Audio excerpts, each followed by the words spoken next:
Sebelumnya, mari kita berdoa dalam hati kita masing-masing.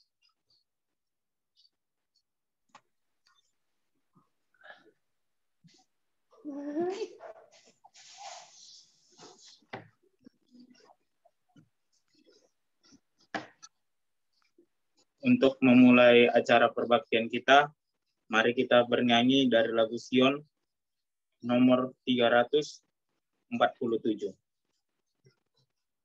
Lagu Sion nomor 347, Ingat Hari Sabat. Kita nyanyikan semua ayat.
Untuk doa pembuka, kita minta kesediaan Bapak N. Sembiring.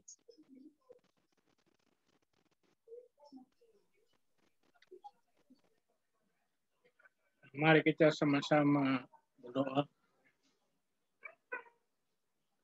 Tuhan Bapa kami dalam sorga, pada hari ini Tuhan, kami berterima kasih oleh karena sahabat-Mu telah kami buka pula. Dan hari ini adalah hari peristirahatan yang sepanjang minggu ini telah kami pelajari bagaimana pentingnya istirahat bagi kami di dalam Yesus. Biarlah nanti pelajaran yang kami dengarkan Tuhan urapi pembicaranya. Dan kami dapat mendapat sarinya Tuhan. Supaya pemeliharaan dari sahabat kami menjadi lebih solemn dan lebih mengerti kami bagaimana sebenarnya tanda ini adalah tanda antara kami dengan Tuhan. Tuhan yang menyempurnakan segala sesuatu kekurangan kami Tuhan. Mohon ampun segala dosa kami. Dalam nama Yesus, Juru Selamat kami. Amin.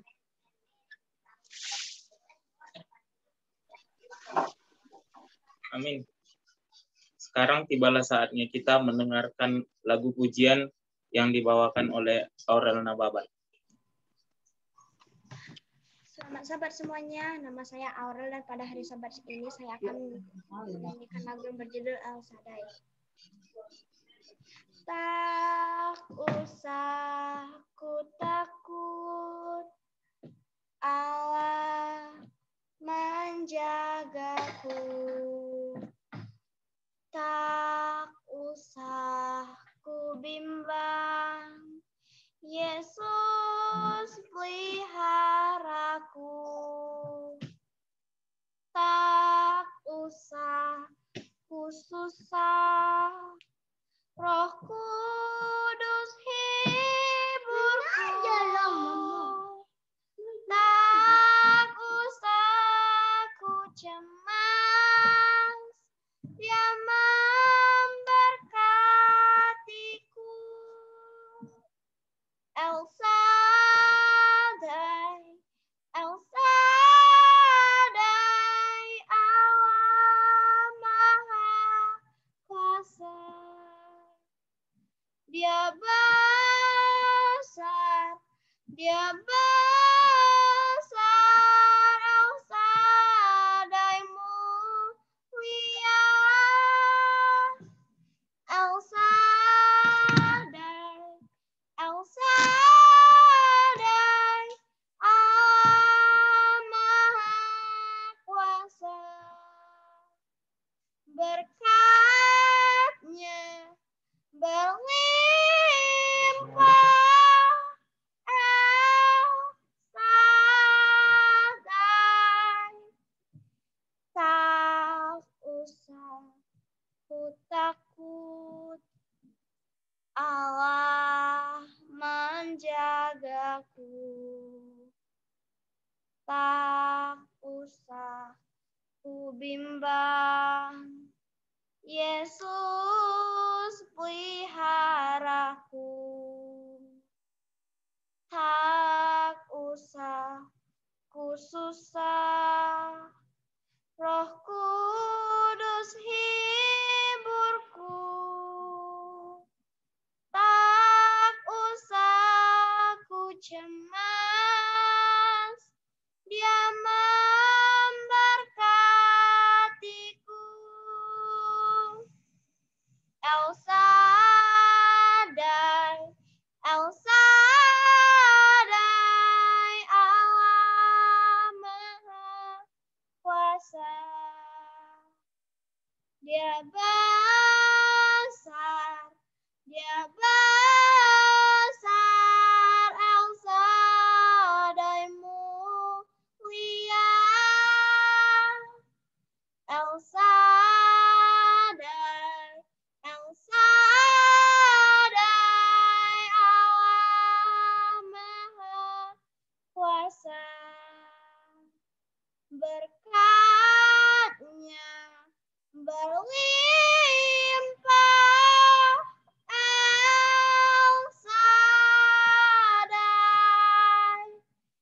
berkatnya berlimpah. El Shaddai. Terima kasih. Amin. Amin. Amin. Terima kasih kepada Aurel Nababan yang telah membawakan lagu pujian yang begitu baik mengingatkan kita akan kebesaran Tuhan. Sekarang tibalah saatnya kita mendengarkan khotbah. Sebelumnya apakah Pak Simbolon sudah hadir? Sepertinya belum. Kayaknya saya telepon juga nggak diangkat. Kayaknya ada miskomunikasi. Digantikan ke saya, Pak. Oh, begitu. Oke, silakan Pak Bastian. Kalau saya juga sudah hampir ini. Terima kasih Pak Bastian bersedia menggantikan kita kesempatan ini. Silakan Saudara Bastian.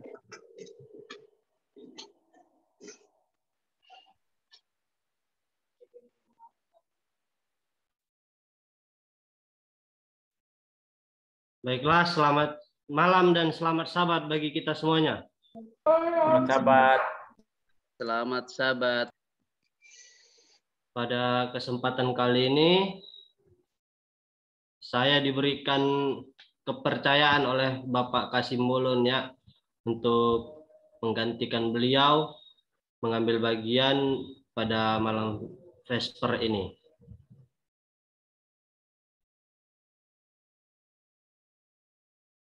Judul pelajaran kita atau judul firman Tuhan yang bakal saya bawakan pada malam Sabat ini yaitu kuasa. Kita belajar di bab yang ke-10 buku Kisah Pengharapan. Kalau berbicara kuasa, tentunya itu adalah sebuah mukjizat yang tidak dapat kita lakukan umat-umat manusia, tetapi itu hanyalah berasal dari Tuhan. Pada waktu Yesus membuka pengertian murid-murid mengenai arti nubuatan tentang dirinya, Dia menyatakan kepada mereka bahwa segala kuasa di surga dan di bumi diberikan kepadanya dan memerintahkan kepada mereka untuk pergi dan memberitakan Injil kepada setiap orang. Nah, di kutipan pertama ini kita sudah tahu, sudah paham akan tugas kita di dunia ini sebagai umat-umat Tuhan, yaitu memberitakan Injil kepada setiap orang, kepada setiap sesama kita dimanapun kita berada. Jadi tidak ada alasan untuk memberitakan Injil ini. Tidak ada alasan untuk menolak. Seperti, saya tidak bisa berkata-kata di depan, saya tidak bisa menyampaikan firman ini. Nah, pada pelajaran malam ini kita akan belajar dari rasul-rasul dan dari Petrus serta murid-murid Yesus yang kita tahu Tuhan mengambil murid-murid Yesus yang bukanlah berasal dari pendidikan yang bagus tentang nubuatan, tetapi Tuhan memampukan dengan kuasa Roh Kudus. Kecurahan Roh Kudus. Ketika tiba hari Pentakosta, semua orang percaya berkumpul di satu tempat. Tiba-tiba turunlah dari langit suatu bunyi seperti tiupan angin keras yang memenuhi rumah di mana mereka duduk. Dan tampaklah kepada mereka lidah-lidah seperti nyala api yang bertebaran dan hinggap kepada mereka masing-masing. Maka penuhlah mereka dengan Roh Kudus, lalu mereka mulai berkata-kata dalam bahasa-bahasa lain seperti yang diberikan oleh Roh itu kepada mereka untuk mengatakannya. Kisah Para Rasul 2 ayat 1 sampai 4.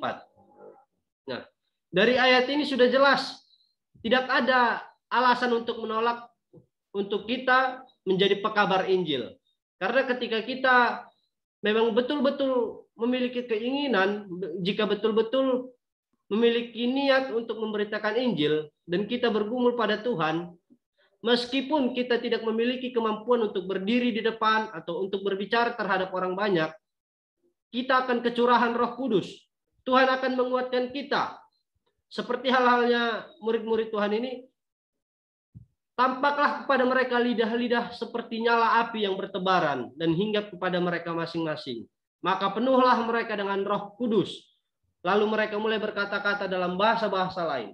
Tidak hanya dimampukan dalam berkata-kata tentang roh nubuatan, tentang firman Tuhan, tetapi Tuhan juga memberikan mereka kuasa, kemampuan untuk mengabarkan Injil sesuai dengan bahasa yang dipakai sehari-hari di mana mereka berkabar tentang Injil tersebut.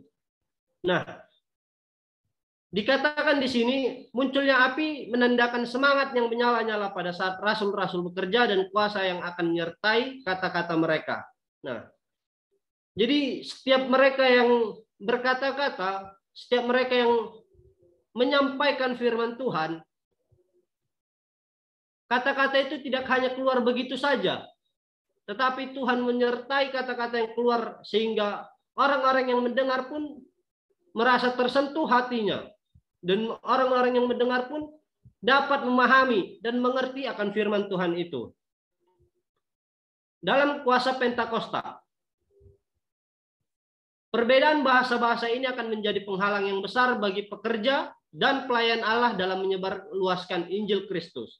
Nah, ini adalah menjadi satu masalah yang cukup besar ya, terlebih lagi kepada kita orang-orang muda yang pada saat ini, ketika kita sering disuruh untuk menyampaikan pekabaran Injil dengan bahasa Inggris, kita sudah pasti tidak bakal mampu untuk menyampaikan itu.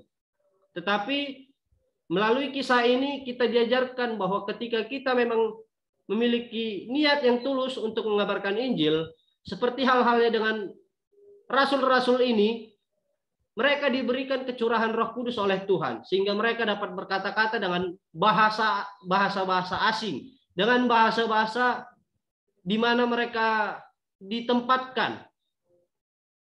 Oleh sebab itu Allah memenuhi kekurangan rasul-rasul itu dengan cara yang ajaib. Roh Kudus melakukan apa yang tidak dapat mereka lakukan sendiri untuk keperluan mereka sepanjang hidup mereka.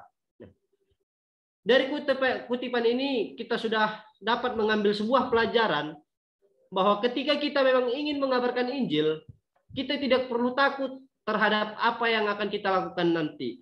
Karena Roh Kudus sendirilah yang akan bekerja. Roh Kudus akan melakukan apa yang tidak dapat kita lakukan. Ketika kita merasa kita tidak pantas untuk berdiri di depan, Roh Kudus bakal memampukan kita. Ketika kita merasa kita tidak dapat berbicara, kita tidak dapat menyampaikan kata-kata yang menyentuh terhadap hati jemaat yang mendengarkan, Roh Kudus akan bekerja.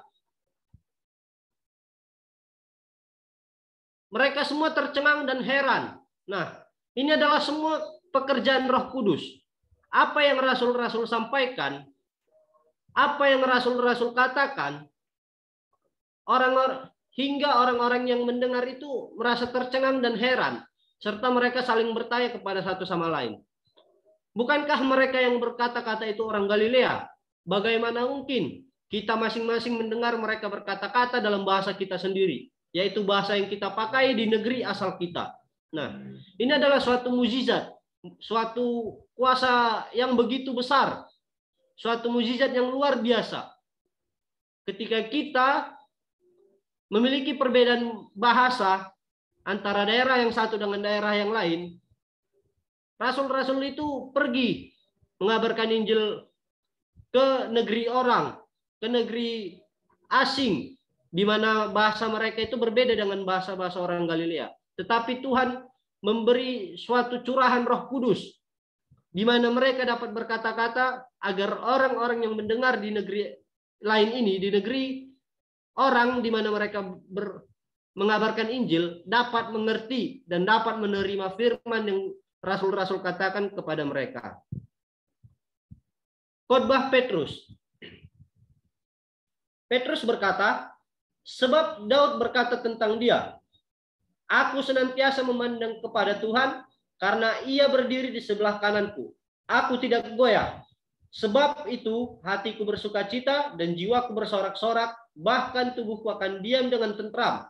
Sebab engkau tidak menyerahkan aku kepada dunia orang mati dan tidak membiarkan orang kudusmu melihat kebinasaan. Kalau kita buka kitab kita di Kisah Para Rasul 2 ayat 14, satu perikop yang menceritakan tentang khotbah Petrus. Nah, di sini Petrus mengambil sebuah contoh tokoh Alkitab atau umat Tuhan, yaitu Raja Daud. Di mana kita ketahui Daud tidak membanggakan dirinya sendiri. Daud sendiri berkata, dia mampu oleh karena Tuhan. Oleh karena Tuhan berdiri di sebelah kanan Daud, sehingga Daud tidak goyah. Nah, begitu juga dengan kita. Ini adalah pelajaran bagi kita. Pelajaran bagi iman kita ketika kita ingin mengabarkan Injil. Mari kita lihat Daud. Dia tidak goyah. Dia selalu disertai Tuhan. Karena Tuhan sudah berjanji.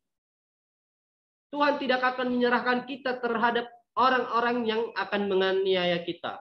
Tuhan akan menjauhkan semua masalah-masalah yang akan kita hadapi ketika kita ingin memberitakan firman Tuhan kepada orang-orang yang memang belum mengenal kebenaran dan kepada orang yang sudah lari dari kebenaran. Suatu kuasa yang begitu besar, 3.000 orang ditambahkan ke dalam gereja. Rasul berbicara dengan kuasa Roh Kudus dan tidak ada seorang pun yang membantah perkataan mereka.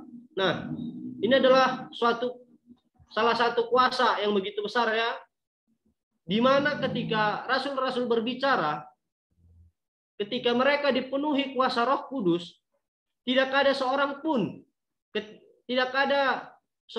dari semua pendengar itu yang membantah perkataan mereka. Tidak ada seorang pun yang mencela terhadap apa yang mereka katakan. Tidak ada seorang pun yang tidak menerima apa perkataan yang mereka katakan. Nah, ini adalah suatu pekerjaan Roh Kudus. Roh Kudus mencurahi kita, maka yang keluar dari mulut kita, kata-kata yang kita sampaikan, firman Tuhan yang kita sampaikan akan diterima oleh pendengar, oleh jemaat, oleh orang-orang di mana kita mengabarkan Injil. Nah, ketika saya akan ambil suatu contoh, ketika ada umat Tuhan yang akan melakukan sebuah KKR, mereka melakukannya di sebuah desa yang dimana tidak ada orang Advent, tidak ada orang Kristen. Kita bilang di desa atau di lingkungan orang-orang Muslim atau orang-orang Buddha atau Hindu, di mana mereka tidak mengenal kebenaran. Yang menjadi permasalahan besar adalah bagaimana mereka akan dapat menyampaikan firman Tuhan itu tanpa ada halangan, tanpa ada suatu kekacauan yang mungkin bakal dilakukan oleh penduduk setempat yang tidak suka dengan kehadiran kita ketika kita ingin mengabarkan sebuah kebenaran. Nah, pelajaran ini mengajarkan kita bagaimana agar kita tetap tenang, bagaimana kita agar tetap teguh. Iman kita tidak goyah ketika ada sebuah ancaman, ketika ada sebuah masalah di hadapan kita, ketika kita ingin menyampaikan firman Tuhan. Karena Tuhan sendiri akan berdiri di samping kita, dan Tuhan akan mencurahkan Roh Kudus-Nya terhadap orang-orang sekitar yang akan menjadi pendengar terhadap firman yang akan kita sampaikan. Tuhan akan membuat Roh Kudus itu bekerja terhadap kita. Roh Kudus akan membuat hati para pendengar menjadi hati yang lemah lembut, di mana mereka yang tadinya menolak umat-umat Tuhan ingin menyampaikan firman kepada mereka, mereka menjadi menerima, mereka menjadi welcome. Nah, pelajaran ini sangat bagus ketika di mana kita memiliki suatu masalah di dalam hati ketika kita ingin memberitakan Injil. Orang yang tidak menyerah pada prasangka dan fanatik merasa sangat takut, sehingga mereka tidak berani menghentikan pekerjaan yang sangat berkuasa itu. Apakah melalui kata-kata atau tindakan, kekerasan dan perlawanan mereka berakhir selamanya. Nah, ini adalah suatu kutipan yang dapat menguatkan kita, yang dapat menguatkan hati kita ketika kita memutuskan untuk menjadi pelayan Tuhan ya. Ketika kita memutuskan untuk menjadi pekabar Injil, di mana Roh Kudus akan bekerja terhadap penduduk setempat di mana kita akan pergi untuk memberitakan Injil. ketika ada orang-orang yang akan melakukan perlawanan atau melakukan tindakan kekerasan terhadap kita yang ingin menyampaikan firman Tuhan, Roh Kudus akan bekerja. Dan orang itu akan merasa tersentuh hatinya ketika dia mulai berpikir, oh, ini orang adalah orang baik, tidak sepatutnya saya perlakukan dengan tindakan kekerasan atau dengan mengusir mereka, karena mereka bukan untuk memberitakan hal-hal buruk, bukan untuk mengabarkan suatu kesesatan, melainkan adalah untuk mengabarkan kebenaran, untuk mengabarkan firman Tuhan, di mana Tuhan adalah satu-satunya jalan keselamatan. Tetapi Roh Kudus menjelaskan semua argumen ke dalam hati mereka dengan kuasa ilahi. Nah, ini adalah suatu pekerjaan Roh Kudus, di mana ketika ada orang-orang yang ingin mengacaukan atau ingin menghambat atau menggagalkan sebuah keputusan kita untuk memberitakan Injil ke daerah lain, Roh Kudus sendiri yang akan bekerja dan mengetuk pintu hati orang-orang setempat. Nah, perkataan bagaikan anak panah tajam yang maha kuasa menghukum mereka dari rasa bersalah yang mencekam karena menolak dan menyalibkan kemuliaan Tuhan. Nah, dikatakan di sini perkataan bagaikan anak panah tajam yang maha kuasa. Begitu juga lah Roh Kudus masuk ke dalam hati orang-orang pendengar, masuk ke dalam hati jemaat-jemaat untuk menerima firman Tuhan yang akan kita sampaikan. Ketika mereka mendengar hal itu, maka mereka terharu, lalu mereka bertanya kepada Petrus dan rasul-rasul yang lain, apakah yang harus kami perbuat? Jawab Petrus kepada mereka, bertobatlah dan hendaklah kamu masing-masing memberi dirimu dibaptis dalam nama Yesus Kristus untuk pengampunan dosamu, maka kamu akan menerima karunia Roh Kudus. Nah, di sini mereka yang ingin mengacaukan pekabaran Injil yang dilakukan oleh Petrus dan rasul-rasul yang lain, di situ juga Roh Kudus bekerja. Roh Kudus masuk ke dalam hati mereka sehingga mereka memiliki rasa penyesalan yang begitu besar. Hati mereka terasa terharu sehingga mereka dituntun kembali ke jalan kebenaran. Hingga mereka pun akhirnya luluh dan mereka menerima apa yang Petrus dan rasul-rasul sampaikan. Mereka menerima kehadiran Petrus dan rasul-rasul yang lain. Hingga mereka pun bertanya kepada Petrus, apakah yang harus kami perbuat? Lalu jawab Petrus, bertobatlah dan hendaklah kamu masing-masing memberi dirimu dibaptis dalam nama Yesus Kristus untuk pengampunan dosamu, maka kamu akan menerima karunia Roh Kudus. Apabila mereka teruskan mencari dan meminta nasihat dan mereka mengakui Kristus sebelum mereka berani melakukannya, maka mereka tidak akan pernah menerima Dia. Meskipun para penguasa ini nampaknya mengaku percaya kepada Tuhan, tetapi mereka sangat berambisi dan menginginkan kekayaan dan kemuliaan duniawi.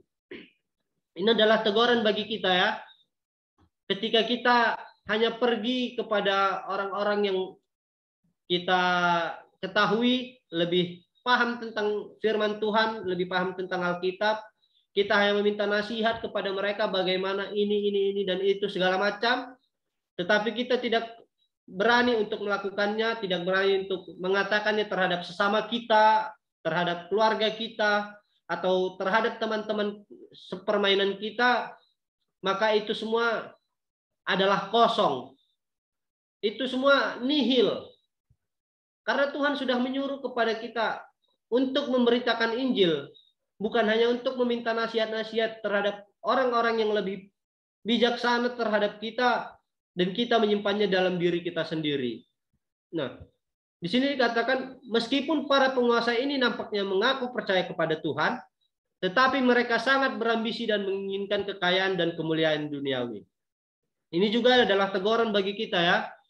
Ketika kita mengaku percaya kepada Tuhan, tetapi hati kita masih memikirkan atau bahkan pikiran kita masih memikirkan apa yang akan kita peroleh ke depannya. Ketika kita ingin sukses, yang di pikiran kita hanya adalah harta duniawi, hanya kekayaan. Itu memang suatu hal yang logis, di mana ketika kita, terlebih lagi orang-orang muda, ketika memiliki keinginan untuk membahagiakan kedua orang tuanya, yang diinginkan adalah harta, pencapaian yang dia dapat ketika selama dia merantau, kekayaan yang dia dapat selama dia merantau agar dapat membiayai, mungkin ingin membuat keluarganya jalan-jalan ke tempat-tempat yang bisa dibilang terkenal, atau mungkin keinginannya ingin memberikan suatu benda kepada orang tuanya tetapi memiliki harga yang mahal atau harga yang cukup mahal. Nah, disitulah kita lupa akan Tuhan. Kita hanya memikirkan bagaimana kita untuk mendapatkan uang ini untuk memberi terhadap orang tua kita, atau kita memikirkan bagaimana kita mendapatkan uang hanya untuk melanjutkan hidup kita di hari-hari yang akan datang. Sehingga kita sering lupa kepada Tuhan. Kita sering tidak menganggap bahwa Tuhan itu telah memberkati kita, bahwa Tuhan itu ada di dalam kehidupan kita.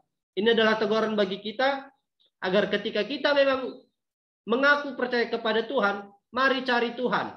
Fokuslah kepada Tuhan, bukan kepada kekayaan dan kemuliaan duniawi. Ini kemuliaan duniawi ini sering diperebutkan oleh umat-umat Tuhan, ya. Bahkan dimanapun itu, kemuliaan duniawi, posisi, tahta sering diperebutkan oleh orang-orang yang bahkan sampai menggunakan ilmu-ilmu hitam, atau menggunakan santet, atau menggunakan segala macam, pergi kepada dukun hanya untuk meraih sebuah posisi yang paling tinggi, meraih sebuah kemuliaan di duniawi, meraih sebuah pujian, sebuah keistimewaan di dalam kehidupannya. Murid-murid yang sederhana ini, yang tidak pernah bersekolah di sekolah nabi-nabi, menyatakan kebenaran dengan begitu tinggi dan murni dan menakjubkan bagi yang mendengar. Ini juga menjadi sebuah teguran bagi kita ketika kita melakukan penolakan, ketika kita mendapat bagian untuk misalnya berdiri di hadapan jemaat ketika hari Sabat, untuk berkhotbah atau sekolah Sabat, atau bahkan hal-hal yang lainnya untuk melayani jemaat, kita melakukan penolakan. Apa alasan kita?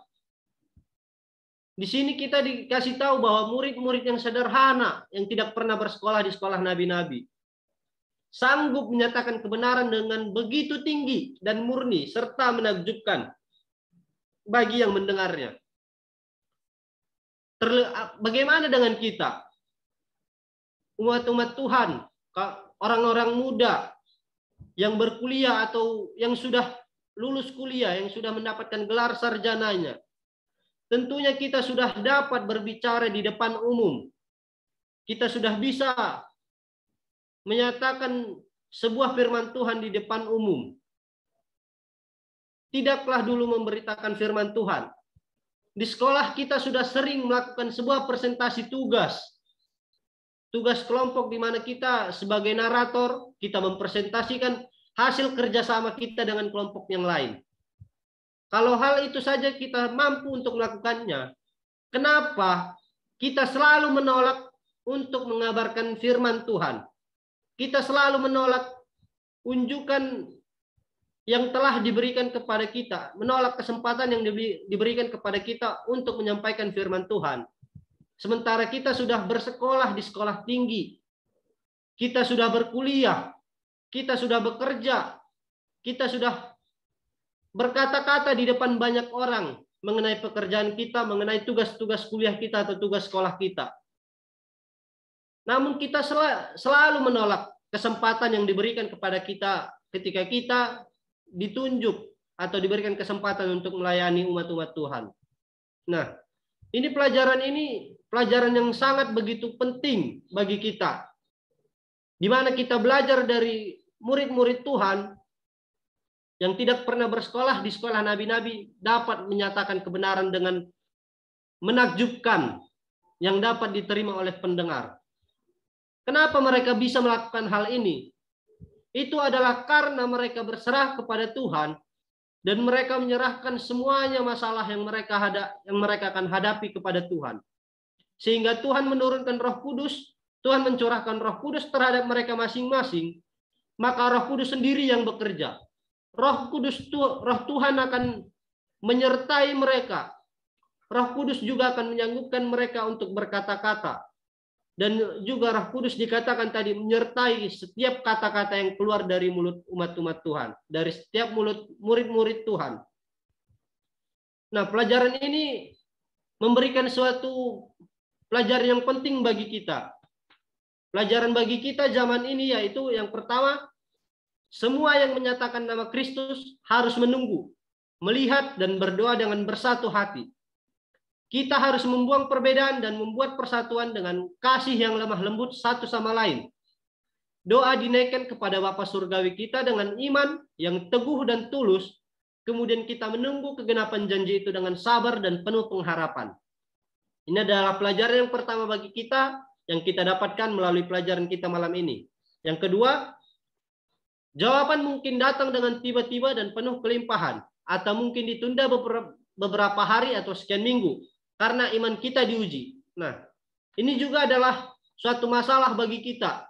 Ketika kita memang tekun berdoa, rajin berdoa, selalu meminta kepada Tuhan, tetapi Tuhan belum menjawab doa kita. Apakah iman kita akan tetap berpegang teguh pada Tuhan, atau malah kita hanya akan menghakimi Tuhan? Tuhan, mana janjimu? Atau hanya seperti itu?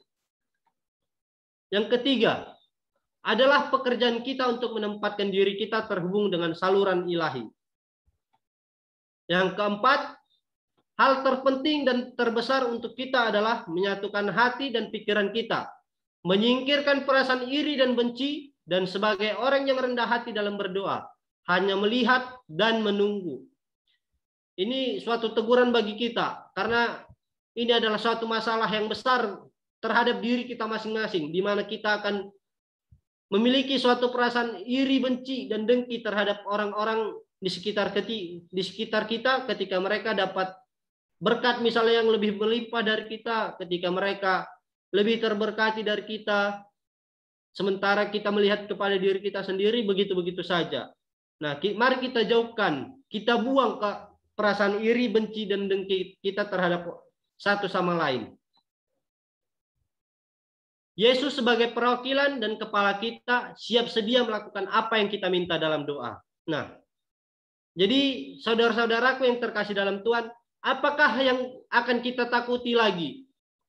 Setelah kita mendengarkan pelajaran pada malam ini, apa yang mengganjal di dalam hati kita ketika kita mendapat suatu kesempatan untuk memberitakan firman Tuhan di dalam jemaat, atau bahkan ketika kita memiliki kesempatan untuk melakukan sebuah pekabaran Injil di desa lain, di mana orang-orang belum mengenal kebenaran Tuhan.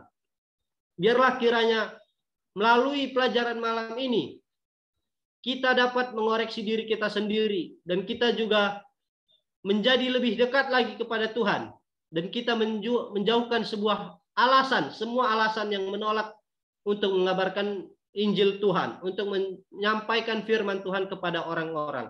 Karena Roh Kudus sendirilah yang akan bekerja terhadap kita, Roh Kudus sendirilah yang akan bekerja terhadap orang-orang yang akan mendengar, yang akan mengetuk pintu hati para pendengar untuk menerima firman yang akan kita sampaikan. Tuhan memberkati.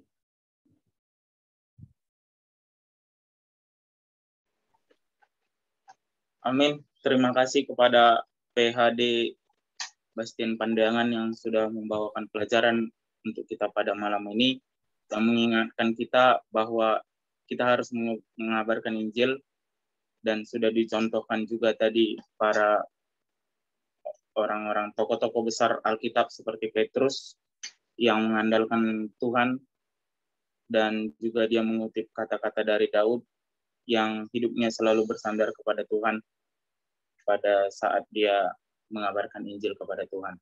Barangkali dari kita ada yang ingin menambahkan atau ingin bertanya tentang pelajaran kita pada malam hari ini. Waktu dan tempat dipersilakan.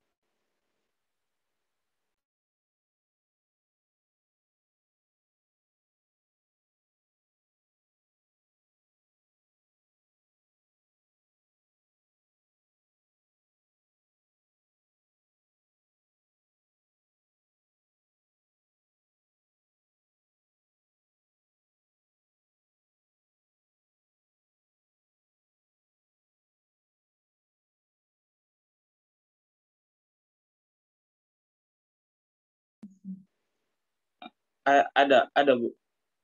Sekarang waktunya diskusi.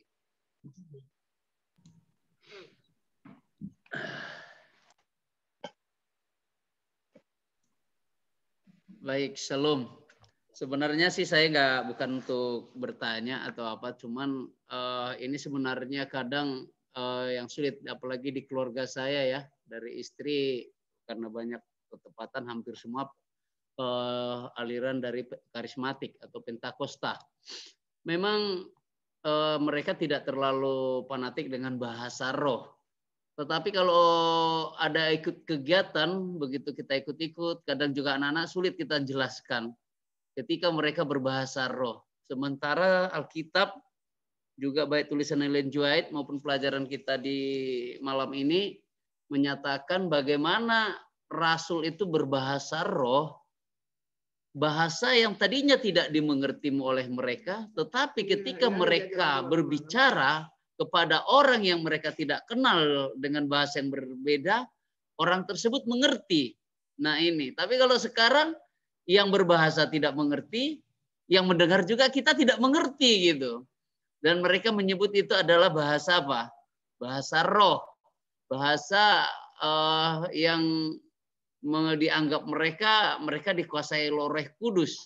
Ya, kalau kita lihat saya abal-abal gitu saya pun agak sulit juga menyatakan.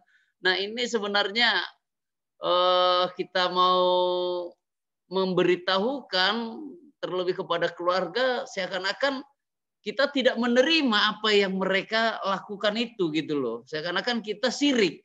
Nah, kita apa ya? Sepertinya kita tidak mau mengakui bahasa roh mereka. Nah, sebenarnya sebagai pertanyaan saya begini, bagaimana teknik atau cara untuk menyampaikan ini gitu? Karena tepatan keluarga saya karismatik semua, supaya bisa pendekatan lebih halus, bahasa yang tepat untuk menjelaskan bahwa yang mereka katakan itu bukan bahasa roh gitu. Walaupun kita sudah sampaikan dengan Alkitab, kayaknya mereka agak sulit menerima, dianggap kita berlawanan. Ya udahlah, kalau kalian nggak suka dengan kami udah nggak usah ikutin ya gitu. Kira-kira seperti itulah jawaban dari keluarga-keluarga yang mungkin kalau kita sedikit menyampaikan bahwa sebenarnya apa yang mereka sampaikan itu tidak sesuai dengan apa? Firman Tuhan. Bahkan saya pernah mengatakan saya malah ngeri gitu. Ngerinya kenapa? Karena saya lihat bahasa mereka seperti bahasa orang kesurupan malahan. Jadi seakan-akan menjadi bukan Roh Kudus yang masuk, tetapi roh-roh jahat. Itu yang saya dalam pikiran saya. Tapi untuk menyampaikan itu kan tidak mungkin gitu. Kira-kira bagaimana kita menyampaikan supaya lebih halus atau lebih tepat kepada keluarga lah khususnya ya, bagi saya sendiri. Kira-kira itu yang bisa saya sampaikan. Terima kasih.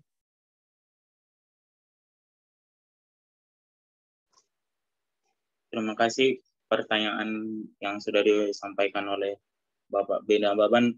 Bagaimana kita mengingatkan teman-teman kita, terlebih yang karismatik, bahwa sebenarnya dikatakan tadi yang mereka akui bahasa roh itu bukan bahasa roh. Mungkin dari kita ada yang ingin menjawab pertanyaan dari Bapak Bena Baban.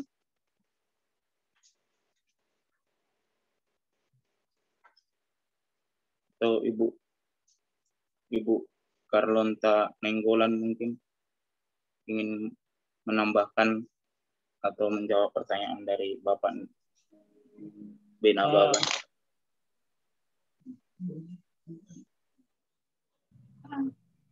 Siapa ini? Giliran siapa? Ya, silakan Pak, silakan Pak Sembiring. Saya coba aja, ini pengalaman pribadi lah ya. Lebih kurang sebulan yang lalu saya ke kampung. Ketika itu saya punya adik kandung, sebenarnya umur 3, meninggal dunia ketika menyanyi. Kalau di Karo namanya itu meninggal tiba-tiba itu mati sadawari. Jadi tidak ada rencana saya untuk melihat bahwa budaya kami itu sebenarnya budaya berbegu, walaupun mereka keluarga adik saya ini Islam semua, ya. Cuman saya, cuman 2 orang kami dalam 8 orang saudara itu yang agama Kristen. Jadi kemudian mereka memanggil dukun, media. Saya duduk perhatikan bagaimana cara mereka nanti memberi nasihat segala macam. Saya nggak involved lah, oleh karena ini acara agama kan. Saya hanya hadir sebagai keluarga aja. Jadi kemudian begitu mereka bercerita ini begini menurut kepercayaan mereka. Kemudian dia punya suara keluar dari lehernya nih. Kayak si gitu, terdengar itu. Kemudian dia lihat saya, tunjuknya. Dukunnya ini tadi, perempuan nih, tunjuknya saya. Itu bapak yang dulu, waktu saya kecil, kata bapak yang di dalam leher saya ini, katanya, ini roh tadi nih, ini roh tadi nih. Memang sangat kontradiksi dengan yang dikatakan bahasa roh yang dikirimkan Tuhan. Ini bahasa roh juga nih. Kamu dulu yang pernah ngobati saya waktu anak-anak dan saya sembuh. Kata bapak yang bicara-bicara dalam leher saya ini katanya. Itu juga bahasa roh, saudara. Jadi dalam hal ini saya lihat kita di orang Advent tidak lagi mengutamakan bahasa roh kalau mau memberikan perkabaran. Tetapi kita merencanakan sesuatu isi apa yang kita akan ceramahkan baik-baik, dan kita siapkan orang yang berbicara itu baik-baik, seperti hari ini disiapkan seseorang yang mengambil acara seminar ini. Itu yang baik itu. Tetapi pada waktu itu, oleh karena saya melihat bahwa dia itu ngerti nama saya siapa, apa saya, padahal kami sudah lebih kurang, dia sudah lebih kurang, umurnya 30 tahun lah ya, 30 tahun. Sudah 30 tahun kami nggak pernah ketemu. Waktu itu anak-anak dia, saya obatin di kampung.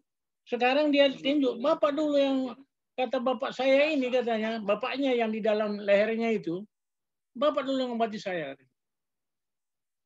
Saya bilang saya nggak kenal. Nah, saudaraku, roh atau spiritisme sekarang berkembang. Jangan-jangan nanti ayat ini digunakan orang lain untuk mempengaruhi kita dengan spiritisme yang termasuk 3 roh kata itu. Ini adalah sesuatu berita dalam perkabaran 3 malaikat itu. Hati-hati pengaruh spiritisme. Jadi sekarang di gereja kita umumnya tidak ada lagi memakai bahasa roh. Tetapi selalu kita minta Roh Kudus berbicara menurut apa yang kita sudah pelajari. Secara baik-baik kita persiapkan hari sebelumnya supaya itu yang kita korbankan gitu. Jadi ini hanya sebagai satu pengalaman, hati-hati dengan bahasa roh. Terima kasih. Terima kasih Pak N. Sembiring. Mungkin ada yang mau menambahkan lagi? Ya, karena tadi nama saya udah kadung disebut ya. Iya, Bu. Ya. Jadi kalau kita baca dari kitab Yohanes ya. Yohanes 16 ayat 13, ada beberapa sih, asal dia menyinggung Roh Kudus sebenarnya. Di sini disebutkan ya, Yohanes 16 ayat 13. Nah, ini disebutkan di sini apa itu pekerjaan roh. Tetapi apabila ia datang, yaitu roh kebenaran, ia akan memimpin kamu ke dalam seluruh kebenaran. Nah, ada beberapa di sini, di Yohanes 14 disebut, dia akan mengajarkan kamu tentang segala sesuatu. Dia akan mengingatkan kamu tentang apa yang sudah saya sampaikan. Tuhan Yesus sendiri yang bilang itu. Nah, kemudian, dia tidak akan, roh itu tidak akan berkata-kata dari dirinya sendiri. Dan dia akan memberitakan kepadamu hal yang akan datang. Nah, ini Alkitab yang mengatakan. Jadi saya pernah membaca dan menonton videonya, tapi membaca dan menonton videonya. Jadi sebenarnya kalau cerita sejarah munculnya bahasa roh yang di harismatik itu mereka mula-mula mereka melatih berbahasa roh. Jadi mereka itu melalui latihan. Jadi pertama sekali dia datang ke hadapan pendeta, kemudian dia mencoba bahasa roh, nggak bisa. Kedua, nggak bisa. Sampai berapa kali saya lupa itu, akhirnya dia keluar bahasa ya kayak gitu. Bala-bala atau laba-laba, saya pun kurang paham ya. Tapi itu aja. Jadi untuk menjelaskan itu sebenarnya memang apalagi keluarga ya. Dan mereka sangat meyakini itu masalahnya. Yang meyakini karunia roh. Jadi mengapa kita sulit untuk menjelaskan ini? Sebenarnya ada alasannya itu di dalam kitab Jemaat kepada Korintus ya, tulisannya Rasul Paulus itu tentang karunia-karunia roh. Nah, itu memang sangat membingungkan untuk dimengerti. Sehingga kalau kita ingin menjelaskan pun ya memang menjadi agak sulit. Tapi satu hal yang harus kita tahu, Tuhan, roh itu adalah Tuhan. Dan Tuhan itu tidak mungkin omong kosong. Mereka bisa bicara satu gereja penuh semuanya, atau kalau satu kelompok semuanya, tapi seperti Bapak Berlin tadi bilang, yang bicara tak ngerti, yang mendengar pun tak mengerti, jelas-jelas itu bukan bahasa roh. Apalagi kita pelajari dari sejarah munculnya bahasa roh itu. Gitu. Jadi harus kita inilah, kalau roh memang Roh Kudus yang berbicara, yang mendengar mengerti, yang bicara juga mengerti, itu intinya. Dan membawa kita ke dalam kebenaran. Jadi kalau mereka berbahasa roh, tidak ada yang satu pun tambah kebenaran. Dan itu adalah spiritisme, kayak kata Pak Sembiring tadi. Karena memang itu diajarkan. Jadi semua karismatik rata-rata ya memang begitu ajaran. Jadi ini termasuk ajaran guru-guru palsu. Kenapa? Karena tidak tertulis dalam Alkitab. Jadi Alkitab bilang ya kalau tidak berasal dari Alkitab berarti itu bukan dari Tuhan. Itu saya pikir ya yang bisa saya tambahkan. Terima kasih. Terima kasih. Tapi Bu, kita sudah dapat kesimpulan bahwa tadi bahasa roh yang karismatik itu kalau mereka tidak saling mengerti berarti itu bukan dari Tuhan, dan itu adalah seperti yang dikatakan Bu Nainggolan tadi, itu adalah dari guru palsu. Nah, apakah mungkin di zaman sekarang ini ada bahasa roh yang turun memang langsung dari Tuhan sendiri? Nah, jadi istilah bahasa roh itu adalah kita tidak, artinya kalau kita menginjil lah sekarang, mungkin bahasa roh itu kalau Alkitab bilang nanti menjelang sangat dekatnya lagi apa ini namanya kedatangan Tuhan itu akan ada hujan akhir, itu adalah hujan roh. Nah, jadi sekarang ini kalau kita mau melihat apakah ada bahasa roh, dengarkan kali kalau kita berdoa, kemudian itu pasti Tuhan datang mengajari kita. Kalau kita membaca Alkitab, ini apa artinya ya? Jadi kita merenungkan itu di dalam Tuhan, pasti Tuhan buka pikiran kita. Inilah yang namanya hujan awal. Sekarang mungkin udah lebih dari awal, udah mendekati hujan akhir barangkali kita sekarang. Tapi tidak dalam bahasa yang seperti itu, karena seperti yang tertulis dalam kitab Joel itu bukan yang begitu yang sekarang terjadi. Jadi tidak mungkin roh itu berbicara tanpa tujuan. Tuhan kita ini loh yang maha besar, yang maha kuasa, maha segalanya, laba-laba, bala-bala, tidak punya arti. Apakah itu Tuhan serendah itukah Tuhan kita itu? Itu merendahkan Tuhan, melecehkan Tuhan kalau saya bilang. Dan sejarah bahasa laba-laba itu adalah dilatih.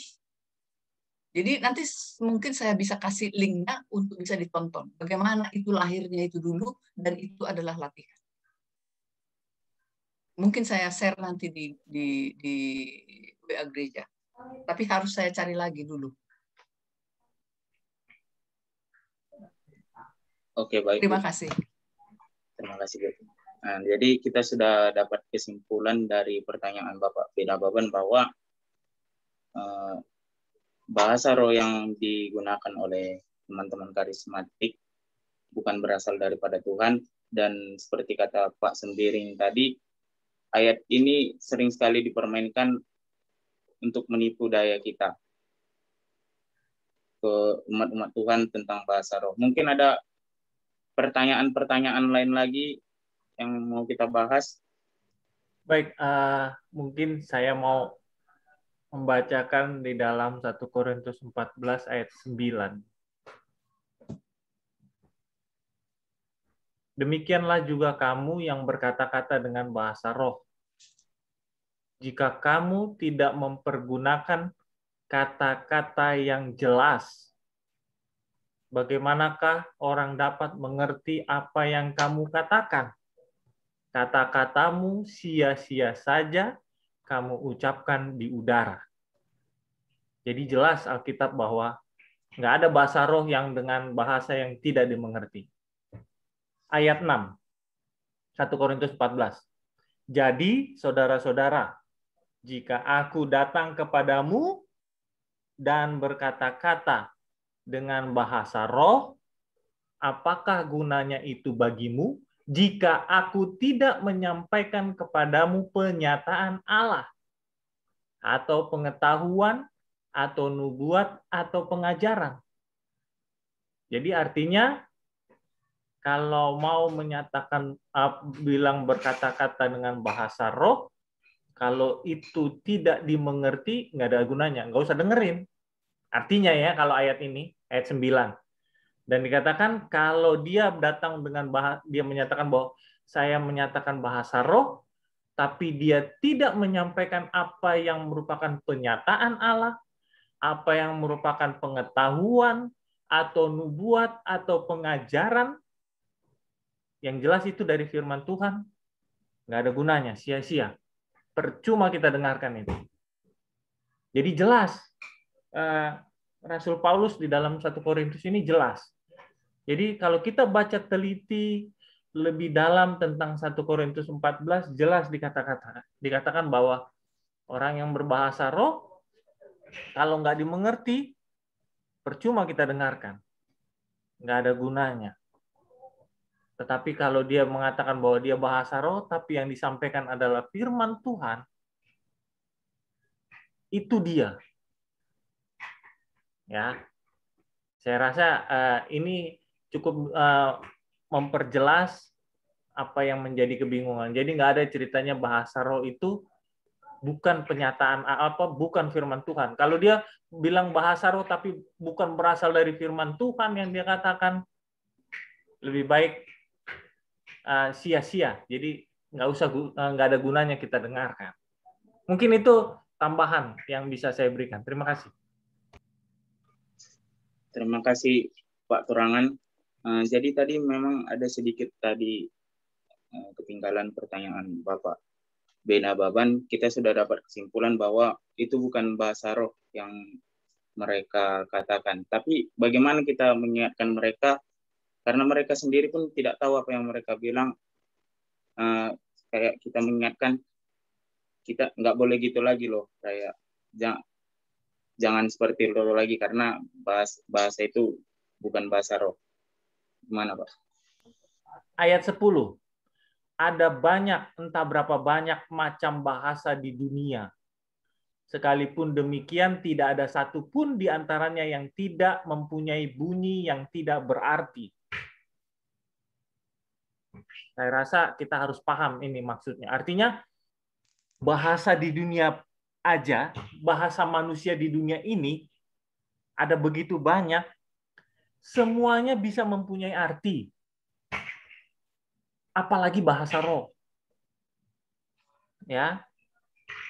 Jadi harusnya bisa dipahami. Jangan dibilang bahwa ini bahasa roh tapi tidak dipahami. Ini bukan bahasa namanya. Kalau bahasa itu bisa dimengerti. Kalau dikatakan bahasa roh berarti dia apa yang difirmankan atau yang diilhamkan atau yang disampaikan oleh Roh Kudus. Apa yang mau disampaikan? Ya firman Tuhan.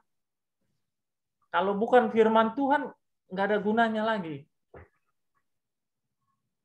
Tetapi jika aku, ayat 11, aku tidak mengetahui arti bahasa itu, aku menjadi orang asing bagi dia, yang mempergunakannya, dia asing bagiku. Jadi jelas sebenarnya firman Tuhan bahwa bahasa roh itu bukan bahasa yang campur aduk, tidak jelas. Nggak ada yang di firman Tuhan ini, nggak ada yang dikatakan bahasa roh yang tidak ada aturannya, ya. ABCD-nya itu nggak jelas. Firman Tuhan jelas. Jadi kita tetap berpatokan apa yang dikatakan firman Tuhan 1 Korintus 14. Lain daripada itu, mohon maaf. Sekali lagi, mungkin saya bisa katakan itu bukan berdasarkan firman Tuhan. Jadi kita tetap aja kembali kepada Alkitab, apa yang dikatakan Alkitab itu yang kita sampaikan. Kalau mereka belum bisa terima, ya nggak apa-apa. Ya mungkin sampai di situ iman mereka, kita tinggal doakan supaya mereka bisa menerima apa yang dikatakan firman Tuhan. Mungkin itu kalau saya. Kalau saya tetap menyampaikan selalu berdasarkan firman Tuhan. Saya nggak mau lari-lari ke tempat lain. Apalagi yang di luar. Ya boleh dikatakan nggak usah dulu kita bawa-bawa tulisan roh nubuat. Selalu berdasarkan firman Tuhan agar mereka bisa memahami. Memang agak sulit, tetapi kita harus perlahan demi perlahan memperjelas apa yang dimaksud bahasa roh menurut Alkitab. Itu aja mungkin tambahan. Terima kasih. Iya, jadi jelas sekali sebenarnya tadi udah dikutip saya kira sama pembicara ya dari Kisah Rasul tadi. Jadi mereka itu berkata-kata dalam bahasa yang dimengerti. Jadi ya kalau tidak dimengerti ya memang untuk siapa itu misinya gitu. Kalau tidak ada yang mengerti misinya nggak. Masa Tuhan bekerja tanpa misi? Tuhan kita yang maha besar itu. Jadi saya pikir udah jelas di dalam kutipan Kisah 2 tadi. Terima kasih. Terima kasih kepada Pak Turangan dan Ibu Nenggolan yang sudah menambahkan bahwa kalau kita ingin memberitakan kepada mereka harus dasarnya Alkitab. Dalam hal ini kita ambil dari 1 Korintus 14 ayat 10. Mungkin ada lagi yang ingin mau bertanya atau mau menambahkan?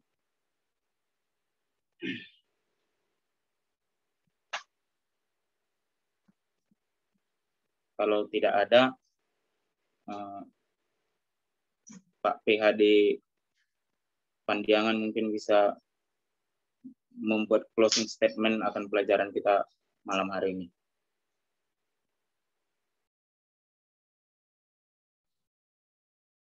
Baiklah, closing statement yang akan saya sampaikan pada malam ini. Jangan buat sebuah alasan untuk menolak kesempatan bagi kita untuk mengabarkan firman Tuhan. Karena itu adalah menjadi misi terbesar bagi kita mulai dari zaman di mana murid-murid Yesus memberitakan Injil. Pergilah dan beritakanlah Injil. Itu adalah suatu misi terbesar bagi kita. Karena itu adalah salah satu perintah langsung dari Tuhan kepada murid-murid Tuhan sebagai pekabar Injil di dunia ini. Tuhan memberkati. Amin. Terima kasih kepada Pak PhD Pandangan yang sudah memberikan closing statement. Untuk menutup acara perbaktian kita, mari kita buka lagu Sion kita nomor 123, Ceritakanlah Kisah Yesus. Kita nyanyikan semua ayat.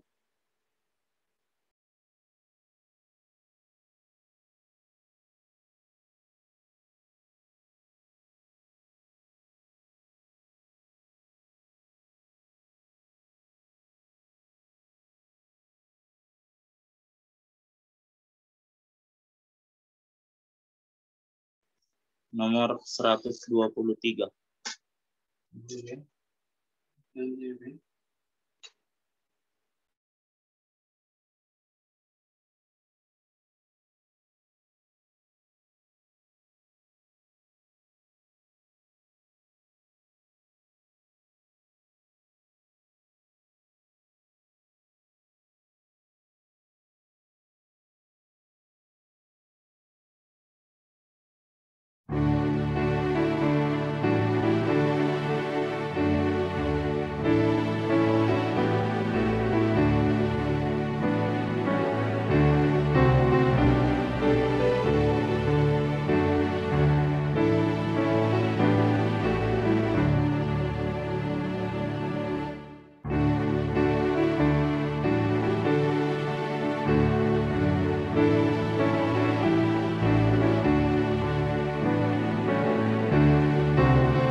Baiklah, Pak PhD Pandangan mungkin bisa menutup perbaktian kita dalam doa.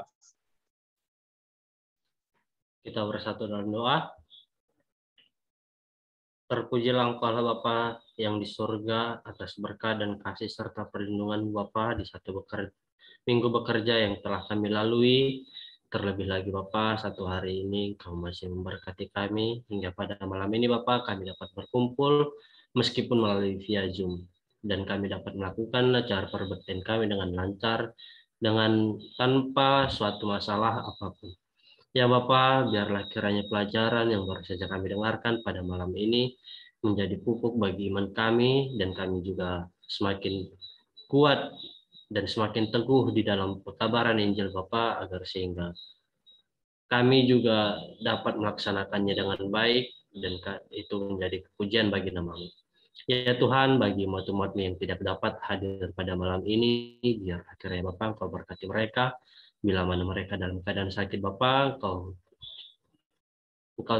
tumpangkan tangan yang penuh dengan kesembuhan, berkati segala makanan, minuman, dan obat-obatan yang mereka konsumsi, Bapa. Biarlah kiranya itu menjadi suatu berkat bagi tubuh mereka, dan mereka juga mengalami kesembuhan 100%, dan itu menjadi kepujian bagi nama-Mu. Ya Tuhan, bagi umat-umat-Mu juga, Engkau yang mengerti apa masalah dan keluh kesah mereka, Bapa, sehingga mereka tidak dapat bergabung dengan kami di perbaktian malam ini.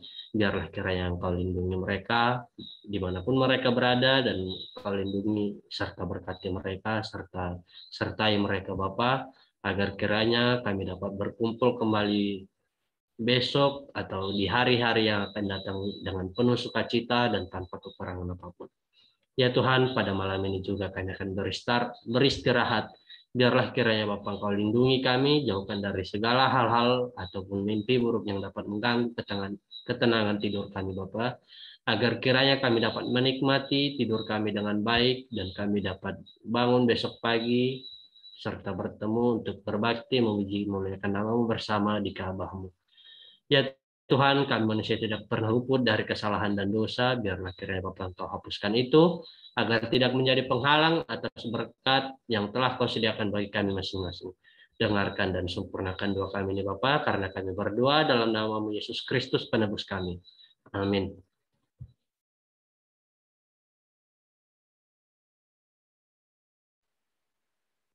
Terima kasih.